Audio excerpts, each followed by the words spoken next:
बिल्कुल बिल्कुल। मतलब झूठी गवाही देने वाला और या झूठी जो है ना रिपोर्ट करने वाला वर्चुअली जो है जी वो जेल में सड़ेगा।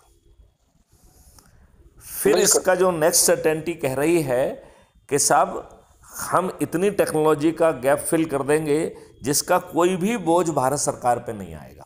इसमें एक ऐसा रेवेन्यू टाइप का हमने मॉडल निकाला है जिसमें भारत हाँ सरकार पे खर्च जीरो आएगा और ऐसे हाँ एविडेंस कैप्चर होना संभव हो सकेंगे जो आज की हमारी पुलिस सोचने की भी हिम्मत नहीं रखती है।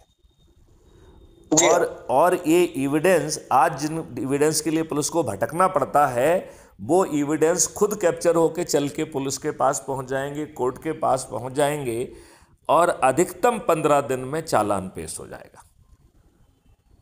ठीक है बिल्कुल। राइट। फिर जो है ना नेक्स्ट सर्टेनिटी कहती है कि भाई साहब आज तो आप कोर्ट कचहरी के चक्कर लगा रहे हो।